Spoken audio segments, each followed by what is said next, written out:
पाठ्यते ज्योतिषामयनं चक्षुः निरुक्तं श्रोत्रमुच्यते शिक्षाघ्राणं तु वेदस्य मुखं व्याकरणं स्मृतम् तस्मात् साङ्गमधीत्यैव ब्रह्मलोके महीयते। ಚಂದ ವೇದದ ಕಾಲುಗಳು, ಕೈಯೇ ಕಲ್ಪ, ಕಣ್ಣೇ ಜ್ಯೋತಿಷ್ಯ, ಕಿವಿ ನಿರುಕ್ತ, ಮೂಗು ಶಿಕ್ಷಾ ಮತ್ತು ಮುಖ ವ್ಯಾಕರಣ. ಹಾಗಾಗಿ ವೇದಾಂಗ ಸಹಿತವಾದ ವೇದಗಳನ್ನು ಓದುವುದರಿಂದ ವ್ಯಕ್ತಿ ಬ್ರಹ್ಮಲೋಕದಲ್ಲಿ ಮಹಿಮಾವಂತನಾಗುತ್ತಾನೆ. ಪರಮ ಪೂಜ್ಯ ಸೂತ್ರಧಾರರೇ, ಒಂದು ವೇಳೆ ನಿಮ್ಮ ನಾಂದಿ ಮುಗಿದಿದ್ದರೆ ಕಣ್ಣುಗಳನ್ನು ತೆರೆಯಿರಿ ಮತ್ತೆ ಸಂಸಾರದ ಸತ್ಯದ ಮೇಲೆ ಕಣ್ಣು ಹಾಯಿಸಿರಿ. ನಾನು ಪ್ರವೇಶ ಮಾಡೋದಕ್ಕೂ ಪರ್ದೆ ಮೇಲೆಳೆಯೋದ್ರ ಮಧ್ಯದಲ್ಲಿ ಏನಂತಹ ಬದಲಾವಣೆ ಆಗಿದೆ? ನನ್ಗೆ ದೃಷ್ಟಿಗೋಚರ ಮಾಡಿಸ್ತಾ ಇದ್ದೀರಾ? ನನ್ನ ಭಾಗ್ಯ ನಷ್ಟವಾಯಿತು, ಭಾಗ್ಯವೇ ನಷ್ಟವಾಯಿತು. ನಾನು ಈಗಷ್ಟೇ ಮನೆಯಿಂದ ಹೊರಗಡೆ ಬರ್ತಾ ಇರುವಾಗ ನನಗೆ ಒಬ್ರು ಜ್ಯೋತಿಷ್ಯರು ಸಿಕ್ಕಿದ್ರು. ಅವ್ರು ಹೇಳಿದ್ರು, ಲೇ ಹುಡ್ಗ, ಈ ಗ್ರೇಟ್ ಇಂಡಿಯನ್ ಥಿಯೇಟರ್ ಕಂಪ್ನಿನಲ್ಲಿ ನಿನ್ ಜೀವನ ಯಾಕೆ ಹಾಳು ಮಾಡ್ಕೋತಾ ಇದ್ಯಾ? ನೀನು ಸರ್ಕಸ್ ಕಂಪ್ನಿಗೆ ಹೋಗು, ನಿನ್ನ ಅದೃಷ್ಟ ನಿನ್ಗೆ ಎಲ್ಲಿ ಕಾಯ್ತಾ ಇದೆ ಅಂತ ಹೇಳ್ದ.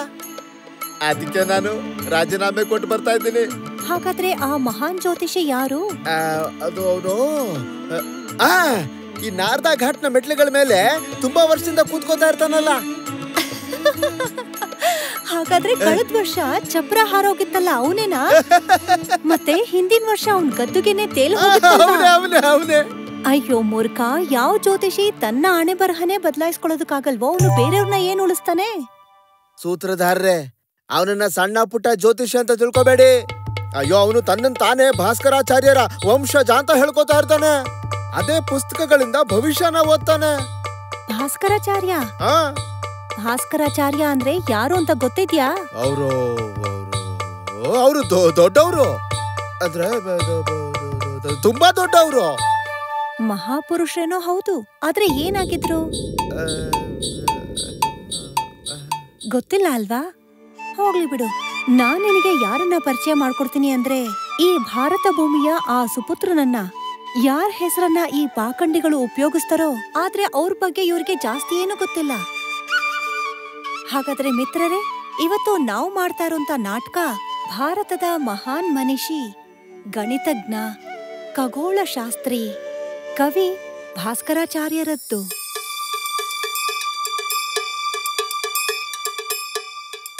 ಲೀಲಾವತಿ, ಲೀಲಾವತಿ, ನಿಮ್ ತಂದೆ ಕರೀತಾ ಇದಾರೆ.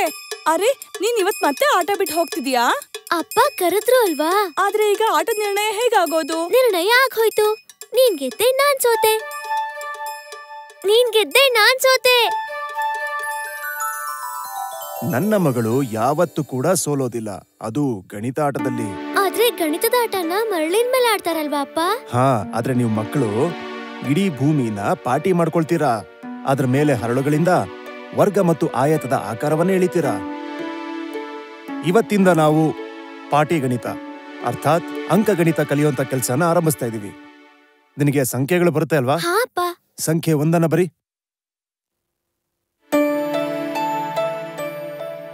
ಇದ್ರ ಮುಂದೆ ಒಂದು 0 ಹಾಕಿದ್ರೆ ಏನಾಗುತ್ತೆ? 10. ಇನ್ನೂ ಒಂದು 0ನ ಹಾಕಿದ್ರೆ ಏನಾಗುತ್ತೆ? ಶತ, 100. ಇನ್ನೊಂದು ಹಾಕಿದ್ರೆ? ಸಹಸ್ರ. ಮತ್ತೊಂದನ್ನ ಹಾಕಿದ್ರೆ? 10,000. ಸರಳ ಭಾಷೆಯಲ್ಲಿ ಕಡಿಮೆ ಓದಂತ ಜನರು 10,000, 10,000 ಅಂತ ಹೇಳ್ತಾರೆ. ಆದ್ರೆ ನಾವಿದು ಕೇಳೋದು ಆಯುತ.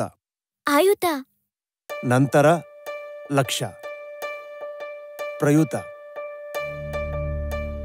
ಕೋಟಿ, ಅರ್ಬುದ, ಅಬ್ಜ, ಖರ್ಬ, ನಿಖರ್ಬ, ಮಹಾಪದ್ಮ, ಶಂಖು, ಜಲಧಿ, ಅಂತ್ಯ, ಮಧ್ಯ, ಪರಾರ್ಧ. ಅಪ್ಪ ಅಪ್ಪ ಪರಾರ್ಧ ಅಂದ್ರೆ 1ರ ಮುಂದೆ 17 ಸೊನ್ನೆಗಳು ಇರುವಂಥದ್ದು. ನೀನ್ ಈಗ್ಲೇ ಗಾಬರಿಯಾಗಿದ್ಯಾ? ನಾನು 1ರ ಮುಂದೆ 53 ಸೊನ್ನೆಗಳವರೆಗೆ ಸಂಖ್ಯೆಗಳ ಹೆಸರಿಟ್ಟಿದ್ದೀನಿ. ಆದ್ರೆ 1 ಸೊನ್ನೆ ಸೇರ್ಸೋದ್ರಿಂದ ಸಂಖ್ಯೆ 10 ಪಟ್ಟು ಹೆಚ್ಚಾಗುತ್ತೆ. ಅದ್ರಿಂದ 50 ಸೊನ್ನೆ ಸೇರ್ಸೋದ್ರಿಂದ ಎಷ್ಟು ದೊಡ್ಡ ಸಂಖ್ಯೆ ಆಗುತ್ತೋ ಏನೋ. ಆದ್ರೆ ಇಷ್ಟು ದೊಡ್ಡ ಸಂಖ್ಯೆ ತಗೊಂಡು ನಾವೇನ್ ಮಾಡೋದು? ಇಷ್ಟೊಂದು ನಕ್ಷತ್ರಗಳು ಆಕಾಶದಲ್ಲೂ ಇರ್ಲಿಕ್ಕಿಲ್ಲ. ನಕ್ಷತ್ರಗಳು ಎಷ್ಟಿದೆಯೋ ಅದು ನನಗೆ ಗೊತ್ತಿಲ್ಲ, ಆದ್ರೆ ಒಂದಂತೂ ನನಗೆ ಗೊತ್ತು, ನಮ್ಮಿಂದ ಇವುಗಳ ದೂರವನ್ನ ಅಳೆಯೋದಕ್ಕೆ 1 ಮುಂದೆ 50 ಸೊನ್ನೆ ಏನು 100 ಸೊನ್ನೆಗಳು ಕೂಡ ಕಡಿಮೆ ಆಗುತ್ತೆ. ನಕ್ಷತ್ರಗಳು ಅಷ್ಟು ದೂರದಲ್ಲಿರ್ತಾವ ಅಪ್ಪ? ಕೆಲವು ಮಾತ್ರ, ಕೆಲವು ಹತ್ರನೂ ಇರುತ್ತೆ. ಸೂರ್ಯ ಇದೆಯಲ್ಲ ಹಾಗೆ. ಸೂರ್ಯ? ಆದ್ರೆ ಸೂರ್ಯನೇ ಅಲ್ವಾ, ಅವನು ನಕ್ಷತ್ರನ. ನಕ್ಷತ್ರಗಳು ರಾತ್ರಿ ಹೊತ್ತು ಮಿನುಗುತ್ತೆ. ಎಲ್ಲಾ ತಾರೆಗಳು ದೊಡ್ಡ ದೊಡ್ಡ ಸೂರ್ಯನೇ ಆಗಿರುತ್ತೆ.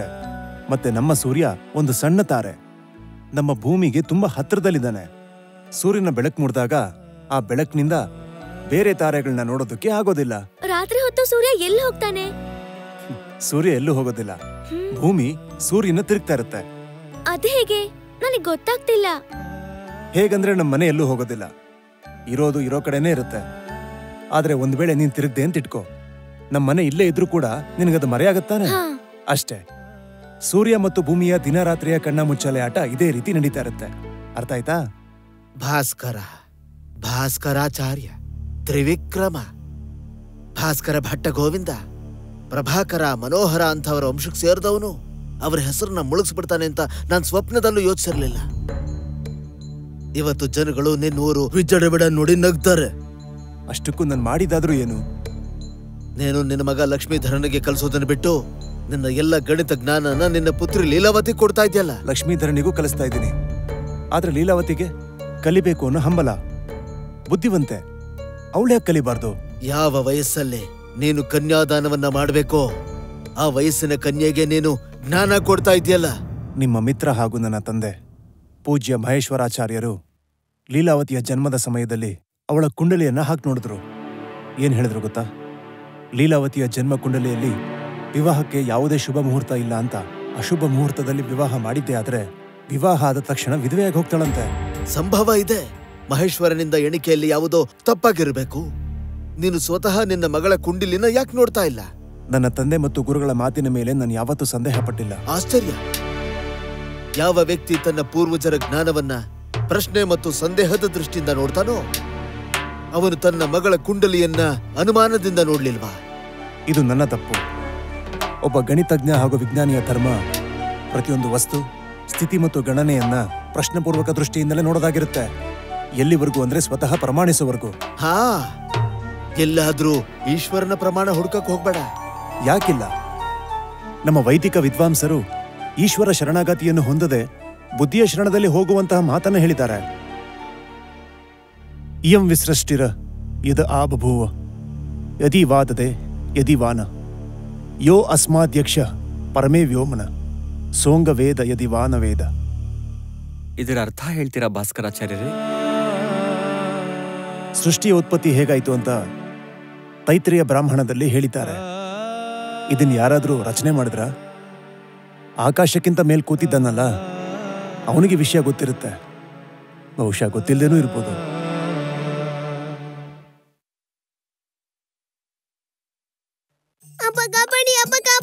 ಅಯ್ಯೋ ಮಗನೇ, ಏನಾಯ್ತು ಏನಾಯ್ತು? ಅವನು ಒಳ್ಳೆ ಮೂರ್ಖಂತರ ಆಡ್ತಾ ಇದ್ದಾನೆ. ನಾನ್ ಅವನ್ನ ಕೇಳ್ದೆ, ಈ ಪೃಥ್ವಿ ಯಾವ್ದ್ರ ಮೇಲೆ ನಾವಿದೀವೋ ಅದು ಯಾವ್ದ್ರ ಮೇಲಿದೆ ಅಂತ. ಮತ್ತೆ ನಾನ್ ಹೇಳ್ದೆ 4 ದೊಡ್ಡ ಆನೆಗಳ ಮೇಲೆ. ಮತ್ ಆನೆಗಳು ಯಾವ್ದ್ರ ಮೇಲೆ ನಿಂತಿದಾವೆ? ಒಂದ್ ದೊಡ್ಡ ಆಮೆ ಮೇಲೆ. ಮತ್ತೆ ಆಮೆ ಎಲ್ ಕೂತಿದೆ? ನೀರಿನ ಮೇಲೆ. ನೀರೆಲ್ಲಿದೆ? ಪೃಥ್ವಿ ಮೇಲೆ. ಮತ್ತೆ ಪೃಥ್ವಿ ಯಾವ್ದ್ರ ಮೇಲಿದೆ? ತಲೆ ಮೇಲೆ. ಯಾಕೆ ಪೃಥ್ವಿ ನಿರಾಧಾರವಾಗಿದೆ ಅಂತ ನಾವ್ ಯಾಕೆ ಒಪ್ಕೋಬಾರ್ದು? ಪೃಥ್ವಿಲಿ ಸ್ವತಃ ಒಂದು ಧಾರಣಾತ್ಮಕ ಶಕ್ತಿ ಇದೆ, ಅದರಿಂದ ಇದು ಸಂಭವ. ಆದ್ರೆ ಅದೇಗ್ ಸಾಧ್ಯನಪ್ಪ? ವಸ್ತುಗಳಲ್ಲಿ ವಿಚಿತ್ರ ಶಕ್ತಿ ಇರುತ್ತೆ. ಪೃಥ್ವಿಯಲ್ಲಿ ಆಕರ್ಷಣ ಶಕ್ತಿ ಇರುತ್ತಲ್ಲ ಹಾಗೆ.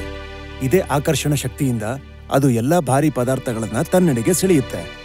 ಈ ಆಕರ್ಷಣ ಶಕ್ತಿಯಿಂದನೇ ಮೇಲೆ ಎಸೆದಂತ ಪ್ರತಿಯೊಂದು ವಸ್ತು ಕೂಡ ವಾಪಸ್ ಪೃಥ್ವಿ ಮೇಲೆ ಬೀಳುತ್ತೆ. ಆದ್ರೆ ಅಪ್ಪ ನೋಡು, ನಮ್ಮ 4 ಕಡೆನೂ ಆಕಾಶ ನಿರಾಧಾರವಾಗಿದೆ. ಪೃಥ್ವಿ ಯಾಕೆ ನಿರಾಧಾರವಾಗಿರಬಾರ್ದು? ಅಲ್ಲ, ನೀವ್ ಯಾರ್ ಕುಂಡಲಿ ನೋಡ್ತಾ ಇದ್ದೀರಾ? ಯಾರ್ದೋ ಒಬ್ರದು, ನನಗೆ ತುಂಬಾ ಪ್ರಿಯವಾಗಿರೋರ್ದು. ಆದ್ರೆ ನೀವೆಲ್ಲರಿಗೂ ಹೇಳ್ತಾ ಇರ್ತೀರಾ ನಿಜವಾದ ಜ್ಯೋತಿಷ್ಯ ಜ್ಞಾನ ಕುಂಡ್ಲಿ ನೋಡಲ್ಲ, ವೇದಶಾಲೆಯಲ್ಲಿ ಯಂತ್ರಗಳನ್ನ ನೋಡಿ ಮಾಡ್ಲಾಗತ್ತೆ ಅಂತ. ಆದ್ರೆ ಇವತ್ತಿ ಕೋಣೆಲಿ ಎಷ್ಟಿ, ಶಂಕು, ಚಕ್ರ, ಫಲಕ ಮತ್ತೆ ಘಟಿ ಯಂತ್ರನ ಬಿಟ್ಟು ನೀವ್ ಯಾಕೆ ಕುಂಡ್ಲಿ ನೋಡ್ತಾ ಇದ್ದೀರಾ? ನಿನ್ನ ಕುತೂಹಲತೆ ಅಗಾಧವಾಗಿದೆ. ಇವತ್ತು ನಿನ್ನ ಮಾತುಗಳಿಗೆ ನಾನು ಉತ್ತರ ಕೊಡ್ಲಾರೆ, ಆದ್ರೆ ಯಾವತ್ತಾದ್ರೂ ಒಂದಿನ ಕೊಡ್ತೀನಿ. ಆ ಗ್ರಂಥಕ್ಕೆ ಏನ್ ಹೆಸರಿಡ್ತೀನಿ ಗೊತ್ತಾ? ಕರ್ಣ ಕುತೂಹಲ. ಕರಣ ಕುತೂಹಲ? ಇದೆಂತ ಹೆಸರು? ನನಗ್ ತುಂಬಾ ಕುತೂಹಲ ಆಗ್ತಾ ಇದಪ್ಪ. ಅಯ್ಯೋ ಮೂರ್ಖ, ಈ ಗ್ರಂಥವನ್ನ ಜ್ಯೋತಿಷಿಗಳ ಗೀತಾ ಅಂತ ಹೇಳ್ತಾರೆ. ಪಂಚಾಂಗ ತಯಾರಿಸೋಂತ ವಿಧಿ, ಫಲಿತ ಜ್ಯೋತಿಷಿಗಳ ಮಾತು.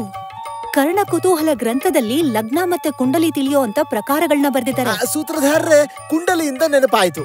ಮತ್ತೆ ಭಾಸ್ಕರಾಚಾರ್ಯರಿಗೆ ತಮ್ಮ ಪುತ್ರಿಯ ಲಗ್ನದ ಮುಹೂರ್ತ ಸಿಕ್ತೋ ಇಲ್ವೋ? ಅದ್ಯಾಕ್ ಸಿಗೋದಿಲ್ಲ? ಅಂದ್ರೆ ಲೀಲಾವತಿ ಮದ್ವೆ ವಿಜೃಂಭಣೆಯಿಂದ ಆಗೋಯ್ತು?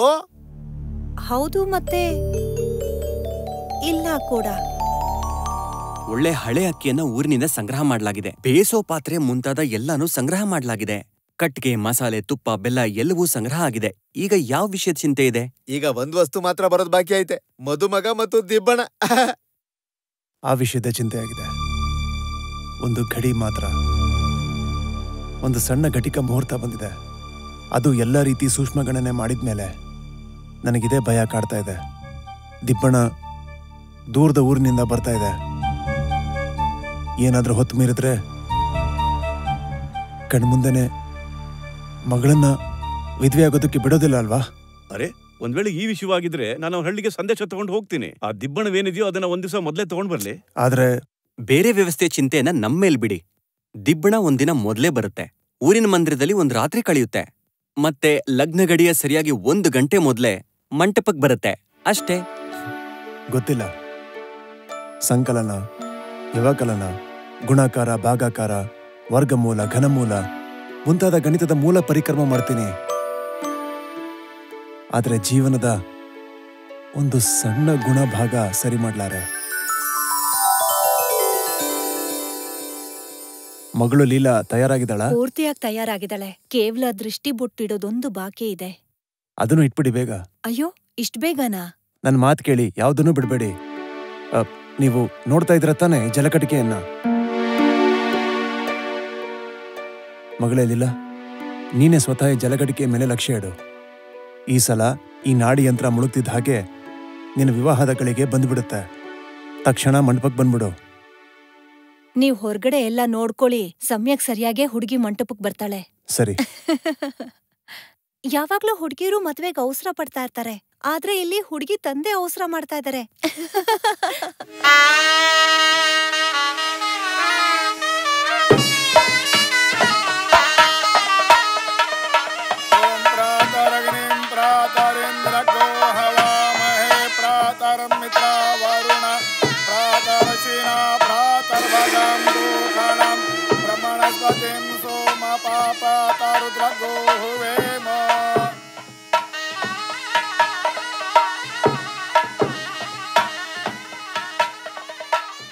ಮಗು, ಎಣ್ಣೆ ಕೆಳಗಿಳಿತಿದ್ದಾಗೆ ಲೀಲಾ ಇಲ್ಲಿಗೆ ಬರ್ತಾಳೆ. ಆಮೇಲೆ ನಿಮ್ಮಿಬ್ಬರ ಸಪ್ತಪದಿ ವೇಳೆ ಬರುತ್ತೆ. ನೋಡಿದ್ಯಾ ಎಷ್ಟು ಆತರ ಪಡ್ತಾ ಇದ್ದಾಳೆ ಇವಳು? ಘಟಿಕಾಯಿಂದ ತನ್ನ ದೃಷ್ಟಿನ ತೆಗಿತಾನೂ ಇಲ್ಲ. ಛೇ, ನನ್ ಘಟಿಕೆನ ಅಲ್ಲ, ನನ್ ಮೂಕ್ತಿ ಮೇಲಿರೋ ಮುತ್ತನ್ ನೋಡ್ತಾ ಇದ್ದೆ. ಗೊತ್ತಿಲ್ಲ ಯಾಕೋ ಚುಚ್ತಾ ಇತ್ತು. ನಿನ್ನನ್ನ ನೀನು ಇಷ್ಟೊಂದು ನೋಡ್ಕೋಬೇಡ, ನಿಂದೇ ದೃಷ್ಟಿ ಆಗೋಗತ್ತೆ ಆಮೇಲೆ.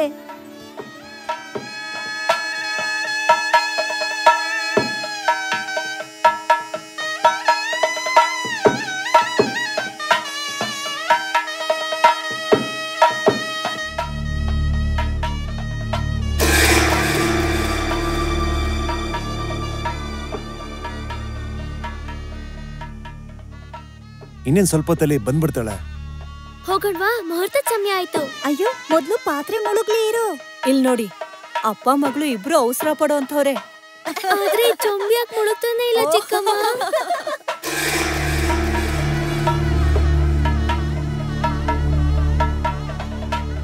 ಯಾಕೆ ಇಷ್ಟೊತ್ತಾದ್ರೂ ಬಂದಿಲ್ಲ? ಬರ್ತಾಳೆ, ನೀವು ಚಿಂತೆ ಮಾಡ್ಬ್ಯಾಡಿ. ಇಲ್ಲ, ಮುಹೂರ್ತ ಮೀರ್ತಾ ಇದೆ. ಈ ಘಟಿಕದ ಅರ್ಧ ಎಣ್ಣೆ ಕೆಳಗೆ ಹೋಗಿದೆ. ಪೂರ್ತಿ ಖಾಲಿ ಆಗೋದಕ್ಕೂ ಮುಂಚೆ ವಿವಾಹ ಆಗ್ಬೇಕು, ಇಲ್ಲಾಂದ್ರೆ ನಾನು ನೋಡ್ಕೊಂಬರ್ತೀನಿ. ಚಿಕ್ಕಮ್ಮ, ನನ್ಗನ್ಸುತ್ತೆ ಈ ಪಾತ್ರೆಲ್ ನೀರ್ ಹೋಗ್ತಾನೆ ಇಲ್ಲ. ಇಲ್ಲ ಇಲ್ಲ, ಹಾಗಾಗೋಕ್ ಹೇಗ್ ಸಾಧ್ಯ? ಏನಾಯ್ತು? ಇಷ್ಟೊತ್ತಾದ್ರೂ ಯಾಕೆ ಬಂದಿಲ್ಲ? ನಾನು ಹೇಳಿದ್ದೆ ಅಲ್ವಾ? ಹೌದಪ್ಪ, ಆದ್ರೆ ನೀವ್ ಹೇಳಿದ್ರಿ ಈ ಚೊಂಬ ಮುಳುಗ್ತಾನೆ, ಆದ್ರೆ ಇದು ಅರ್ಧನೇ ತುಂಬಿದೆ. ಇದ್ಯಾಕ್ ಸಾಧ್ಯ? ಹೊರಗಿನ ಘಟಿಕದಲ್ಲಿ ಮುಹೂರ್ತ ಬಂದಾಗಿದೆ. ಇದೇನಿದು? ಈ ಮುತ್ತು ಇಲ್ಲಿಗೆ ಹೇಗೆ ಬಂತು? ಇದು ನನ್ ಮೂಗ್ತಿ ಮುತ್ತು. ನೀರಲ್ಲಿ ನನ್ ಪ್ರತಿಬಿಂಬ ನೋಡ್ಕೊಂಡು ಸರಿ ಮಾಡ್ಕೋತಾ ಇದ್ದೆ. ಆಗ್ಲೇ ಇದು ಸರಿ, ಇದನ್ನೆಲ್ಲ ಬಿಡು, ಮಂಟಪಕ್ಕೆ ಬಾ ಬೇಗ. ಈ ಮುಹೂರ್ತ ತುಂಬಾ ಮುಖ್ಯವಾದದ್ದು.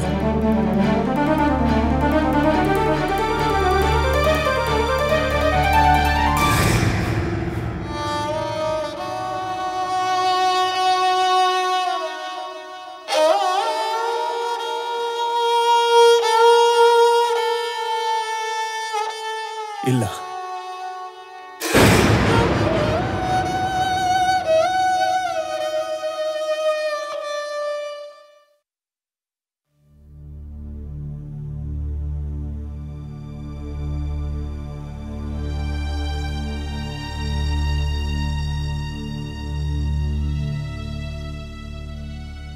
ನಾನು ಯಾವಾಗಲೂ ಜ್ಯೋತಿಷ್ಯಕ್ಕಿಂತ ಗಣಿತಕ್ಕೆ ಅಧಿಕ ಮಹತ್ವವನ್ನ ಕೊಡ್ತಾ ಇದ್ದೆ.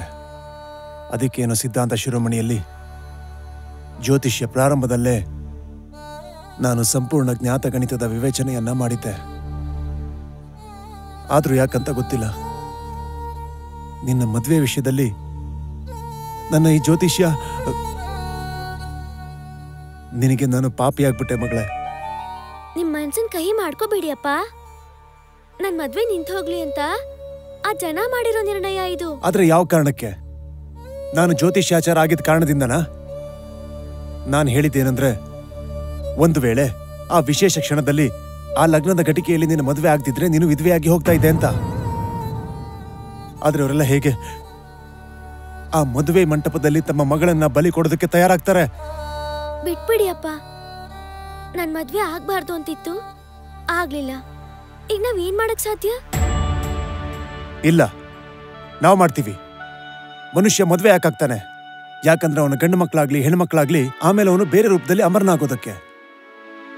ನನ್ನ ಮಗಳ ಮದುವೆ ಆಗದೆ ಹೋದ್ರೆ ಏನಂತೆ? ನೀನು ಅಮರಳಾಗ್ತೀಯ. ನೀನ್ ಚಿಂತೆ ಮಾಡ್ಬೇಡ ಮಗಳೇ. ನನ್ನ ಹತ್ರ ಇರೋ ಎಲ್ಲ ಜ್ಞಾನವನ್ನ ನಾನೇ ನಿನಗೆ ಕೊಡ್ತೀನಿ. ಅಂಕಗಣಿತ, ಬೀಜಗಣಿತ, ಭೂಗೋಳ, ಗ್ರಹ ನಕ್ಷತ್ರದ ವಿಜ್ಞಾನ. ಆದ್ರೆ ನೀನು ಎಲ್ಲಕ್ಕಿಂತ ಹೆಚ್ಚು ಲಕ್ಷ್ಯನ ಗಣಿತಕ್ಕೆ ಕೊಡಬೇಕು. ಯಥಾ ಶಿಖಾ ಮಯೂರಣಾಂ ನಾಗಾನಾಂ ಮಣಿಯೋ ಯಥಾ ತದ್ವದ್ ವೇದಾಂಗ ಶಾಸ್ತ್ರಣಾಂ ಗಣಿತಂ ಮೂರ್ಧನಿ ಸ್ಥಿತಂ. ಇದರ ಅರ್ಥ, ನವಿಲಿನ ತಲೆ ಮೇಲೆ ಜುಟ್ಟು, ಶೇಷನಾಗನ ಹೆಡೆಯ ಮೇಲಿನ ಮಣಿ ಎಲ್ಲಕ್ಕಿಂತ ಎತ್ತರ ಸ್ಥಾನದಲ್ಲಿ ಹೇಗಿದೆಯೋ ಅದೇ ರೀತಿ ವೇದಶಾಸ್ತ್ರಗಳಲ್ಲಿ ಗಣಿತದ ಸ್ಥಾನ ಸರ್ವೋಚ್ಚವಾಗಿದೆ. ಹೇಳು ಮಗಳೇ, ನೀನು ತಯಾರಾಗಿದ್ಯಾ? ಹಾ ಅಪ್ಪ, ನಾನ್ ತಯಾರಿದ್ದೀನಿ. ಸಾಕು. ನೀನೀಗ ಅಮರಳಾಗೋದನ್ನ ಯಾರೂ ಕೂಡ ತಡೆಯೋದಕ್ಕಾಗಲ್ಲ. ಯಾಕಂದ್ರೆ ಗಣಿತಶಾಸ್ತ್ರದಲ್ಲಿ ಹೊಸ ಗಣಿತವನ್ನ ನಾವು ತಯಾರು ಮಾಡೋಣ. ಅದ್ರ ಹೆಸರೇನು ಗೊತ್ತಾ? ಲೀಲಾವತಿ. ಕುಂಡಲಿಯಲ್ಲಿ ಏನ್ ಬರ್ತಿರತ್ತೋ ಹಾಗೂ ಭಾಗ್ಯದಲ್ಲಿ ಏನಿರತ್ತೋ ಅದ್ ಒಂದೇ ಆಗಿರ್ಬೇಕು ಅನ್ನೋ ಅವಶ್ಯಕತೆ ಇಲ್ಲ. ಯಾವಾಗ ಭಾಸ್ಕರಾಚಾರ್ಯರಂತಹ ಜ್ಯೋತಿಷ್ಯಾಚಾರ್ಯರು ಸಹ ಸರಿಯಾದ ಭವಿಷ್ಯ ಹೇಳೋಕ್ಕಾಗ್ಲಿಲ್ವೋ ಅಂದ್ಮೇಲೆ ಅವನ ಹೆಸರು ಹೇಳ್ಕೊಂಡು ಘಾಟಲ್ ಕೂತಿರೋ ಅಂತ ಶಲಂಧರ್ ನಿನ್ ಭವಿಷ್ಯ ಏನ್ ಹೇಳ್ತಾನೆ? ಅದಕ್ಕೆ ಮೂರ್ಖ, ಒಂದನ್ನ ನೆನ್ಪಲ್ಲಿಟ್ಕೋ. ಅರ್ಧ ಬಿಟ್ಟು ಪೂರ್ತಿ ಹಿಡಿಯೋಕ್ ಹೋದವನ್ಗೆ ಅರ್ಧನೂ ಇಲ್ಲ ಪೂರ್ತಿನೂ ಇಲ್ಲ.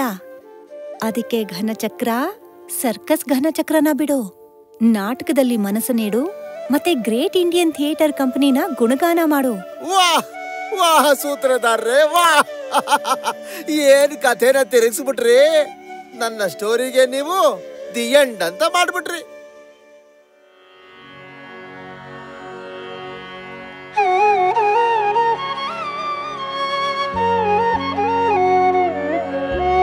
ಬ್ರಹ್ಮಾಯೇನ ಕುಲಾಲವತ್ ನಿಯಮಿತೋ ಬ್ರಹ್ಮಾಂಡ ಪಾಂಡೋದರೇ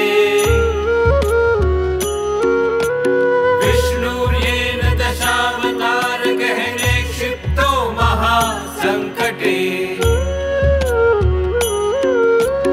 ರುದ್ರೋ ಯೇನ ಕಪಾಲಪಾಣಿಪುಟಕೆ ಭಿಕ್ಷಾಟನಂ ಕಾರಿತಃ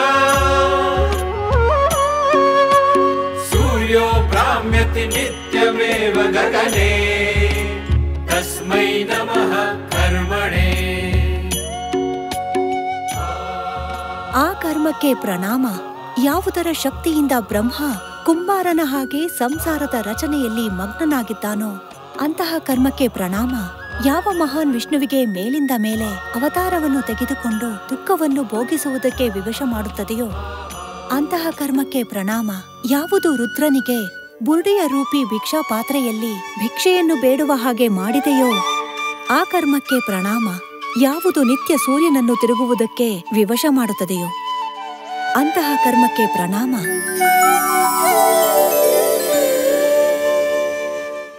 यस्य प्रसादात् भवमङ्गलार्था प्रसूतगङ्गोपनिषत् विशुद्धा समर्पयामो गुरुचिन्मयाय भूयात् प्रसन्नः स शिवस्वरूपः भूयात् प्रसन्न